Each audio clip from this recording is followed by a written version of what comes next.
வணக்கம். இயக்குனர் கணேஷ் நாச்சிமுத்து.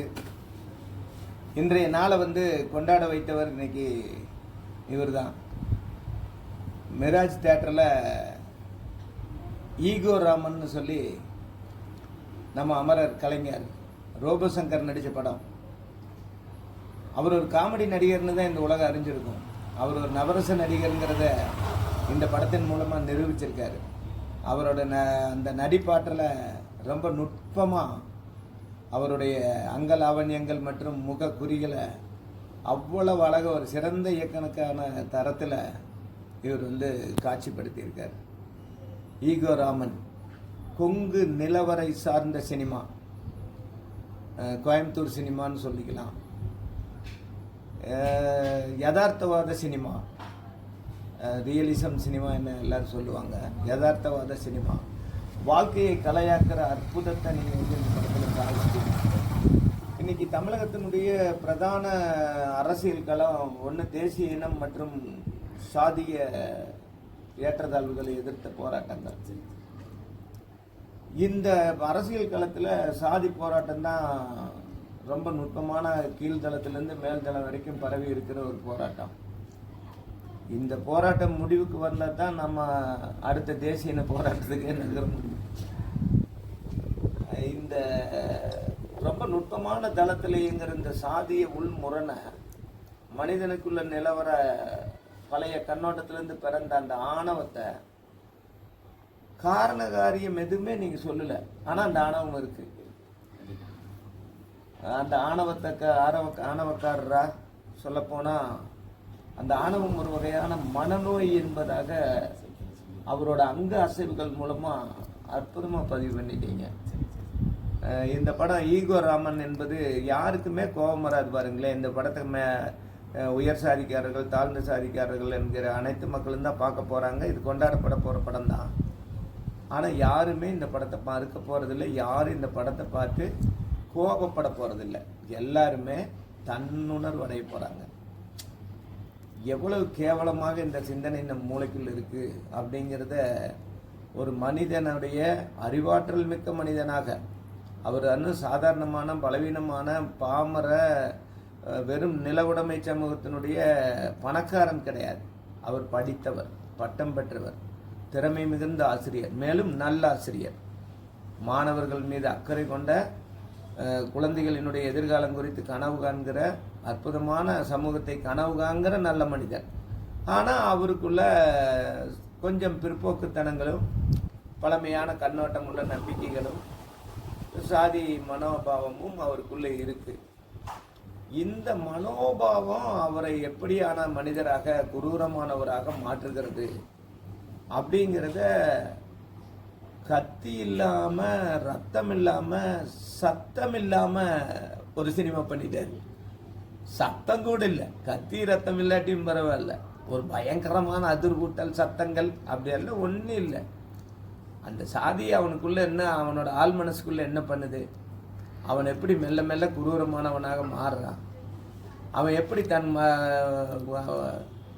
குழந்தைகளுக்கும் உயிர்களுக்கும் தன்னுடைய சொந்த மகளுக்கும் சொந்த உள்ளூர்காரன் தாம் வளர்த்தின அறிவாளி பையன் ஒருவனுக்கும் எதிராக மாறுறான். அவனை இறுதியாக அவன் தனக்குத்தானே எதிரியாக மாறிட்டவங்கிறத மிக அழகாக இந்த படம் சொல்லியிருக்கு. இது எந்த வகையில் ஒரு கற்பனை கதை என்று நம்ப முடியாது. இது நிஜமாக கொங்கு மண்டலத்தில் இருக்கக்கூடிய கிராமப்புறங்களில் இந்த மாதிரி மனிதர்களை பார்க்கலாம். அவர்கள் யாரோ ஒருத்தர் உயிரோட இந்த படத்தில் நிற்கிறாருன்னு தான் சொல்ல முடியும்.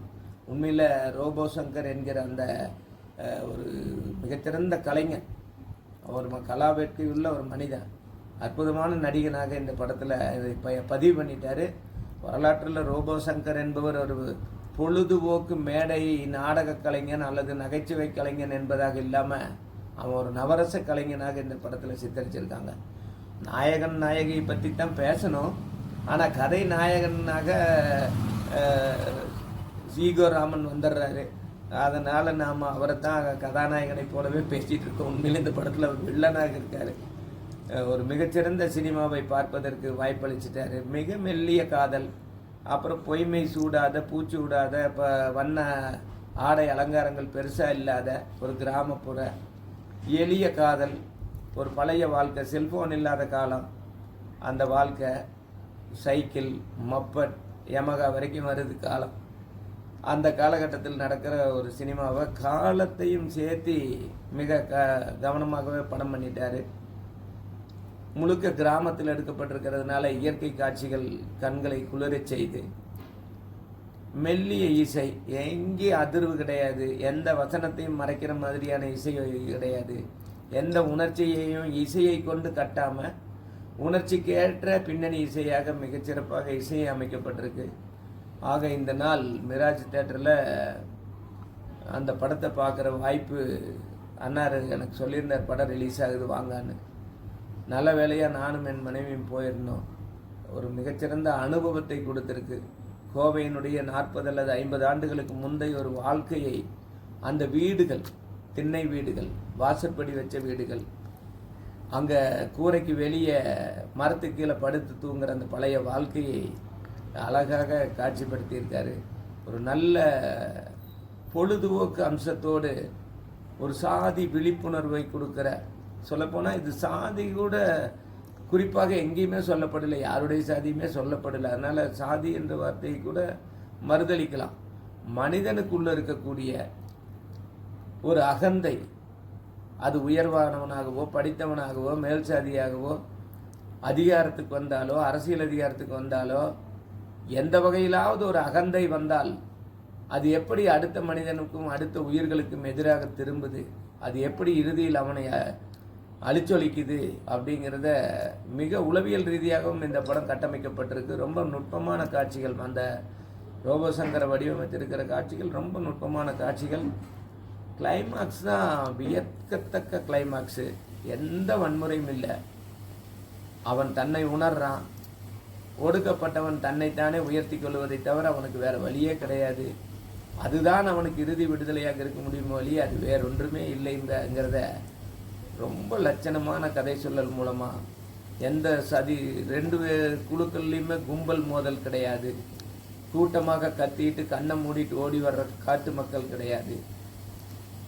2 நபர்களுக்கு இடையிலான உறவு முரண்.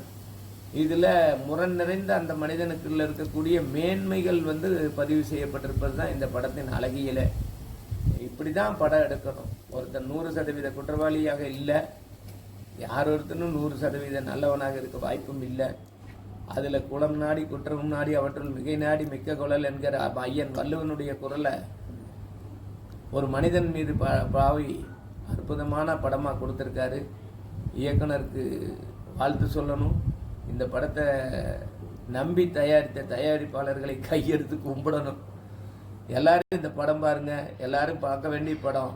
இந்த படம் மக்களுக்கான படம். ஐயாவை மீண்டும் ஒரு தடவை வாழ்த்தி விடுத்திருக்கிறேன்.